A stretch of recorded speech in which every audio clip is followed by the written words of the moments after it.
Apa kabarnya Bu Emma hari ini? Ya, alhamdulillah baik. Ya, di musim ya penyakit seperti ini sebaiknya kita memang menjaga kesehatan Bu ya. Ya. Apalagi memang aktivitas kita di sekolah ini benar-benar membutuhkan energi.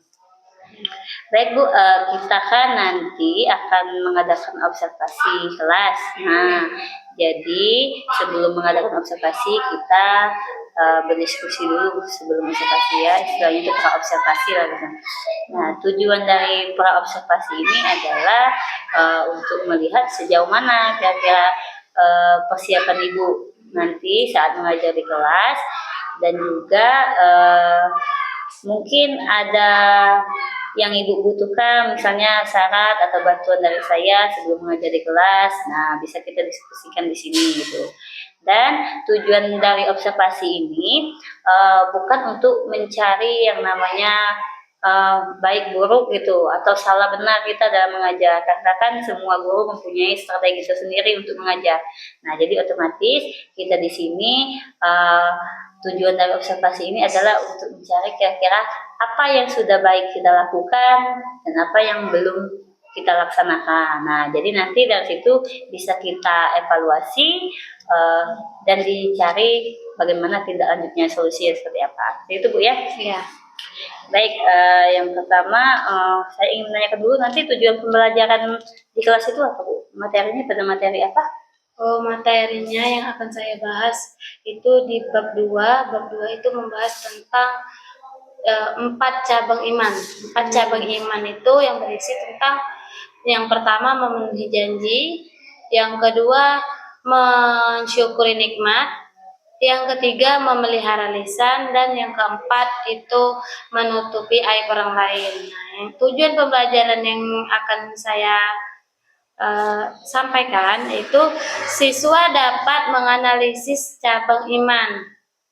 Yang keempat cabang iman itu ya intinya tujuan pembelajaran yang saya lakukan itu siswa itu dapat menganalisis keempat cabang iman itu. Kalau model pembelajaran yang Ibu gunakan apa? Model yang pembelajaran yang saya gunakan model pembelajaran TGT. Tim Games Turnamen.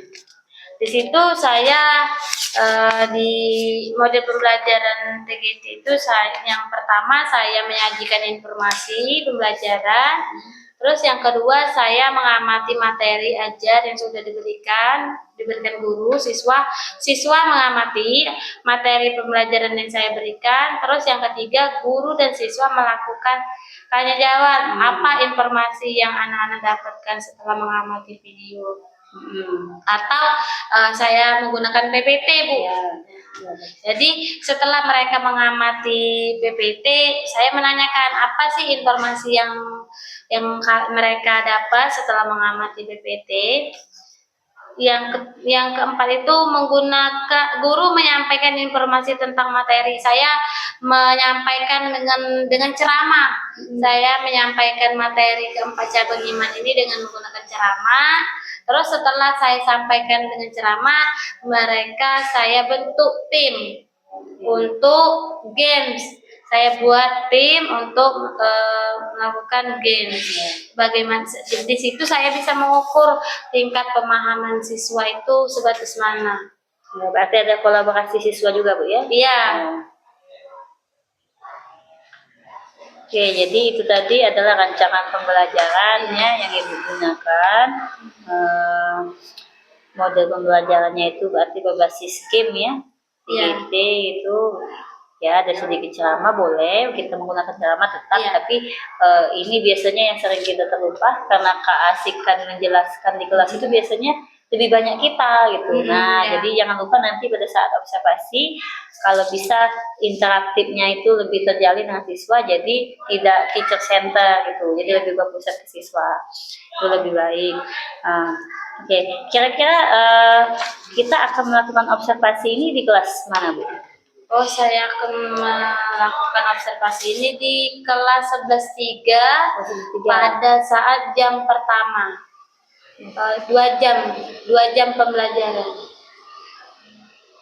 Berarti 90 menit ya? Ya, 90 menit. Kira-kira nanti pada saat di kelas, Ibu ingin saya nilai itu ada tidak pada bagian mana gitu yang kira-kira benar-benar Ibu ingin ketahui, kemampuan Ibu itu sudah sampai mana gitu yang ingin saya amati gitu, Bu. Intinya saya itu kalau yang saya bingung ya, yang ingin saya tanyakan itu bagaimana penerapan strategi pembelajaran berdiferensiasi. Nah, saya minta tolong diamati itu, saya itu sudah sesuai belum, sudah berdiferensiasi belum pembelajaran yang saya terapkan di kelas. Terus yang kedua itu yang saya masih yang ingin saya tanyakan itu bagaimana cara menarik minat siswa agar aktif dalam pembelajaran, karena mereka itu kadang ada yang mengantuk. Nah, itulah saya kadang tuh bingung kan bagaimana menumbuhkan minat siswa itu untuk pembelajaran, khususnya pelajaran TAI. Yang ketiga, cara memotivasi siswa agar siswa itu minat atau semangat belajar PAI. Oke, di sini sudah saya catat, berarti ada 3 hal spesifik ya Bu ya yang ingin Ibu saya amati. Yang pertama itu tentang strategi pembelajaran berdiferensiasi yang akan Ibu lakukan ya. Tuh, oke, kalau sejauh ini rencananya Ibu mau melakukan diferensiasi apa? Konten, produk, atau proses itu? Kalau yang sudah Ibu rancang? Kalau yang saya rancang itu proses. Ya.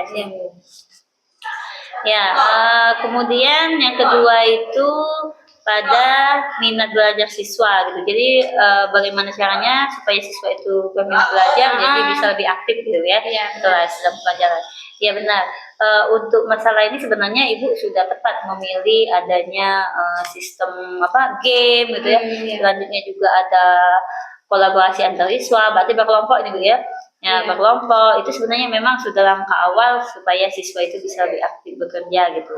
Karena biasanya siswa itu lebih nyaman jika ada teman di sebelahnya gitu yang membantu. Ya. Oke, yang terakhir kemudian ada bagaimana caranya memotivasi siswa. Oke. Kalau sejauh ini kira-kira rencana Ibu bagaimana untuk memotivasi siswa ini? Memotivasi siswa untuk belajar. Ya, di kelas itu. Nanti Ibu akan seperti apa cara memotivasinya kalau yang sudah Ibu rencanakan?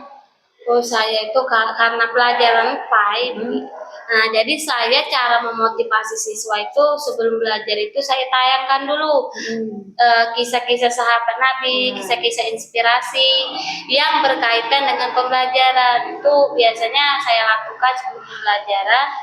Tapi kadang mereka itu ya hari ini kita lakukan motivasi, biasanya kembali lagi kendor semangatnya untuk dalam belajar itu. Saya itu yang bingung itu bagaimana menerapkannya itu, intinya siswa itu setiap hari itu semangat untuk belajar. Jadi mereka itu Ibu Ira dengan cara saya tayangkan itu oke, semangat ya.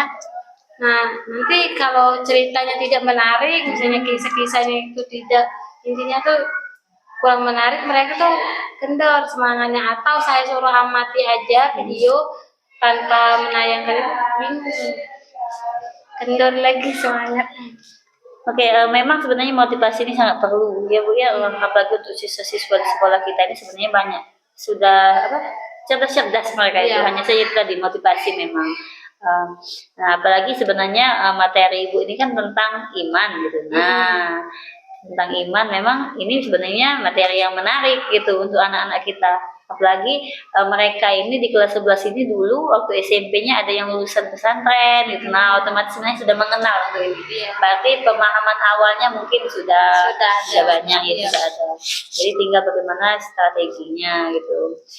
Mungkin Ibu bisa mencoba dari pendekatannya gitu ya, dari cara pendekatannya tadi untuk menayangkan video ya itu sudah bagus, menayangkan video memberi istilahnya itu gambaran nyata gitu ya, karena itu tentang Nabi, atau mungkin juga selain memberi videonya tentang kisah Nabi, sahabat Nabi, bisa jadi mungkin ibu gunakan yang ada di sekitar mereka gitu.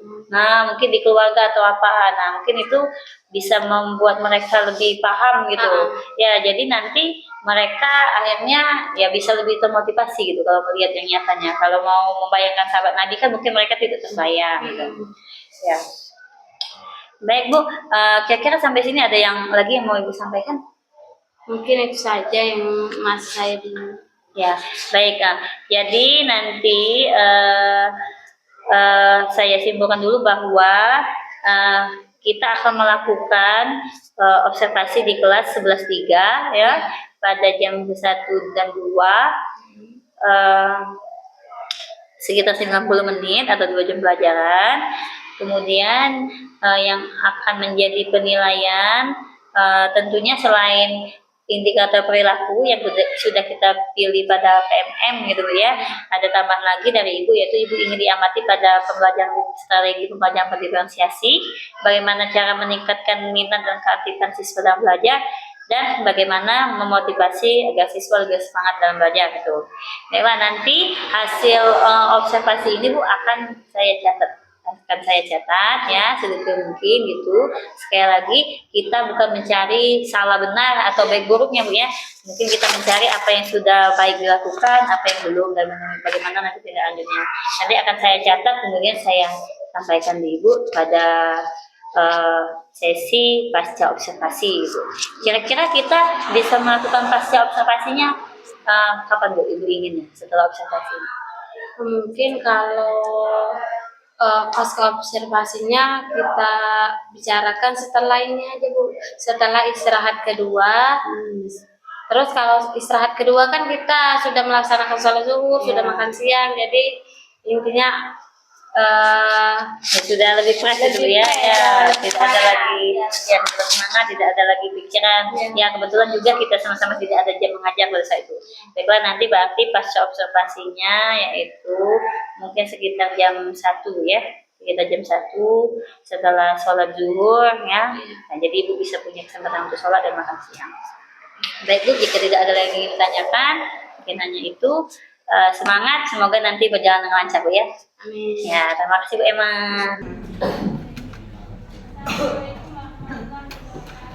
Waalaikumsalam warahmatullahi wabarakatuh.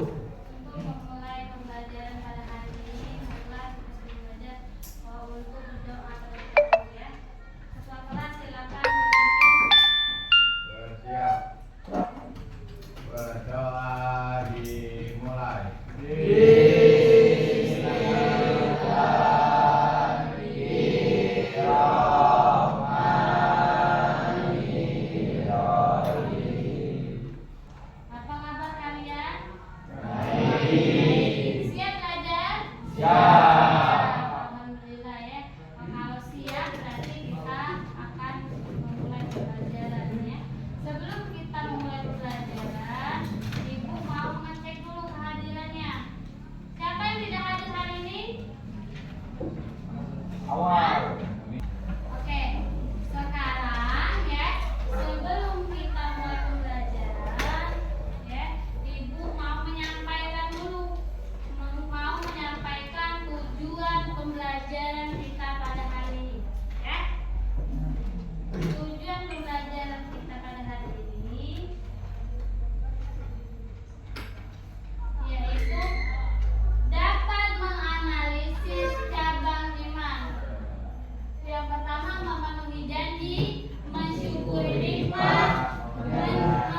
kelompok kalian presentasikan ke depan.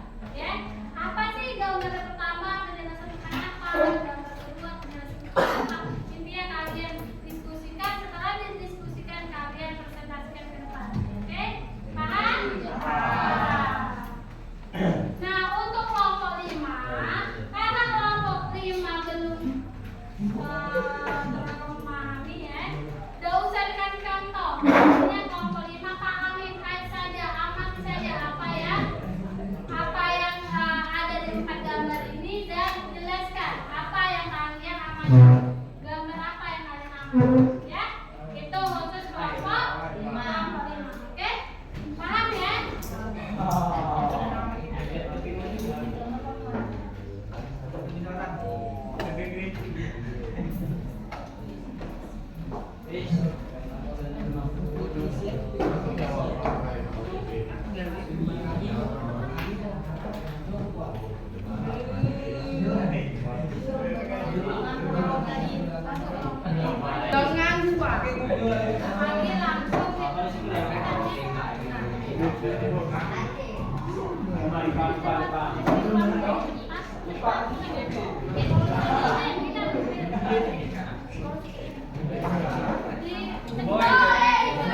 langsung pada gambar tersebut menunjukkan 2 orang yang sedang mengikat janji. Pengertiannya, salah satu bukti beriman seseorang yang memenuhi janji dan ia menjadi bagian dari akhlak terpuji yang seharusnya menghiasi pribadi orang setiap yang orang yang beriman. Contohnya, misal kita berjanji ya, ada adik kita nangis, kita janji ingin membelikan es krim. Nah, janji tersebut harus kita penuhi.